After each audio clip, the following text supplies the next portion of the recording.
اوس د ډاکټر استاد ترکي سره څخه هیله کوم چې هغه راشي او د خپلو خیالاتو اظهار وکړي.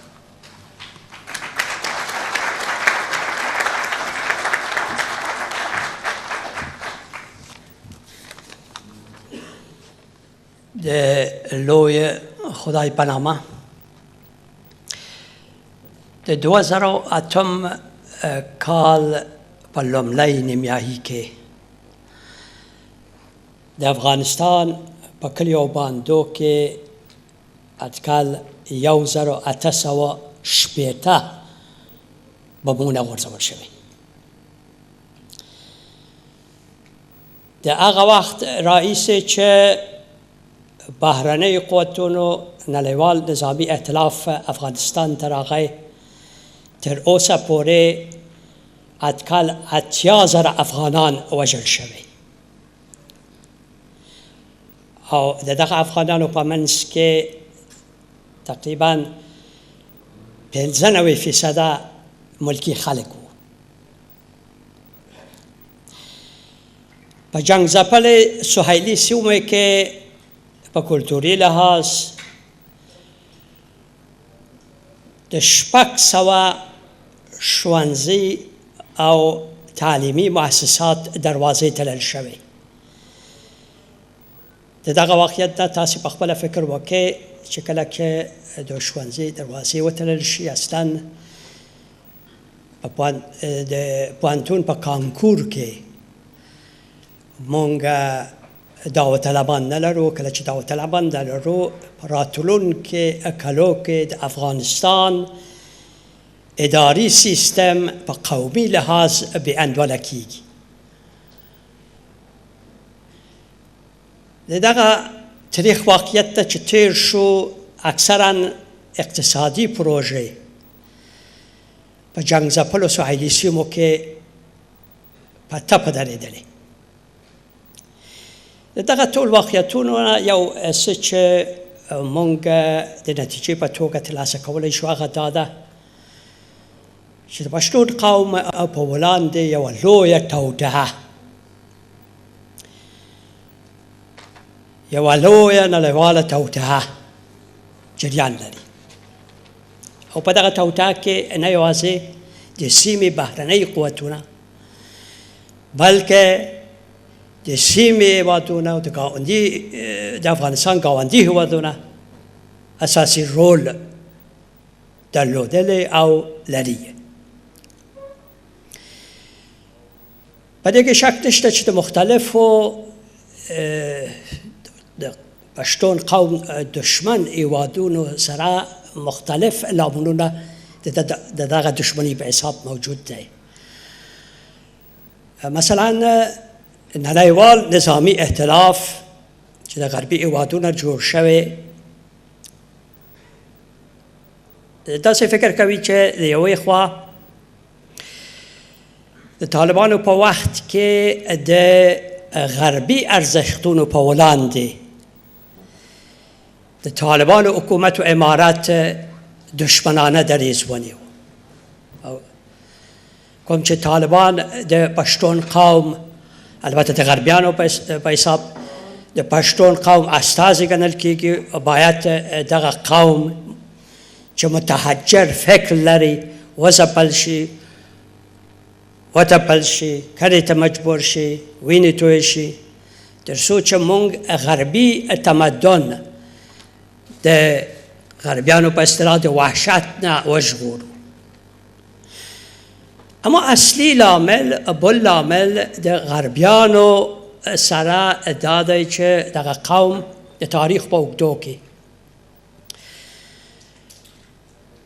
تاریخي پیښو ته استقامت ورکړی، باثبات دولتونه په سیمه کې جوړ کړی، په سیمه کې د امنیت او سولې په تامین کې په کافي اندازه رول لوبولی، او بالاخره د یرغلګرو پر وړاندې په کافي اندازه مقاومت کړی. او د دې لپاره چې افغانستان د بهرنیو یرغلګرو قواو د تختې خیز په توګه وکارول شي، باید د دغه قوم ملامت شي، د دغه قوم مقاومت له منځه یوړل شي. تر هغه وخته پورې چې دغه کار ونه شي، ژوپولیتستان کولی نشي چې په آزاده توګه دلته په سیمه کې د افغانستان له لارې خپل ژوپولیتیک پلانونه تر تطبیق لاندې ونیسي. ژوپولیتستان په دې باندې نه پوهېږي چې افغانان دې ته حاضر دی چې د بین المللي قوانینو په رعایت سره، د ملګرو ملتونو منشور په هرکلۍ سره د هر هېواد که دلته په سیمه کې وي یا د سیمې د باندې کولی شي چې د خپل ملي ګټو پر بنسټ باندې چارچلن وکړي، تړونونه عقد کړي او بالاخره د مشترک او ګډ اهدافو په استقامت د دواړو اړخونو هلې ځلې په یو کانال عیار کړي. په هر حال د ایران سره د پښتون قوم په وړاندې دشمني هماغسې چې تاسو ته معلومه ده کلتوري او ژبنۍ بڼه لري. او له دې نه تېر شو ایران کله چې امریکایان په اوله درجه ورپسې ایساف ناتو د امریکایانو سره یو ځای په افغانستان باندې یرغل وکړ، یو له هغه هېوادونو څخه و چې د طالبانو د واکمنۍ په غورځولو کې له امریکایانو سره مرسته وکړه. له دې نه چې چېر شو روسیه هم د پښتون قوم په وړاندې هغه دشمني چې د شورویانو نه په میراث پاتې په هماغه دشمني باندې ولاړ دی.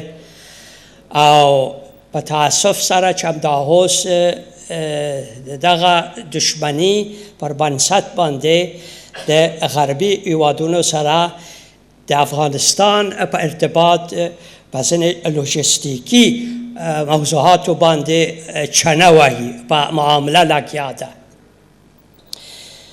په هر حال د خبره یو لږ لنډ وکړو.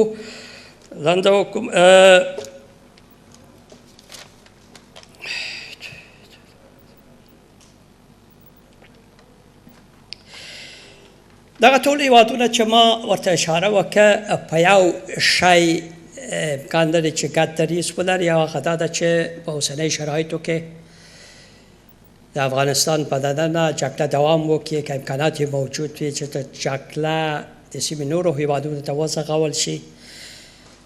مختلف د سیمې هېوادونو د افغانستان ګاونډي مختلف هېوادونه له یوې خوا او د نړیوال نظامي ائتلاف ډله له بلې خوا خپل ژوپولیتیک اهداف فقط د جګړې له لارې چې په هغه کې په کافي اندازه پښتون قوم پښتانه په نشه شوي وي سرته رسولی شي، یا داسې فکر کوي چې موږ فقط د جګړې له لارې خپل اهدافو ته په سیمه کې رسېدلی شو.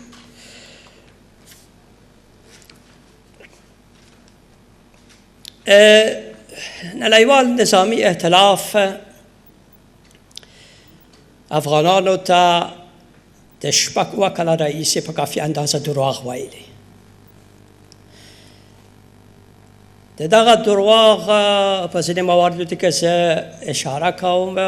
یو دروغ دغه دیموکراسي ده. د دغه واقعیت چې تېر شو چې اصلا دیموکراسي د کالي منځلو کوم ماشین نه دی چې د یو هېواد بل هېواد ته صادر شي.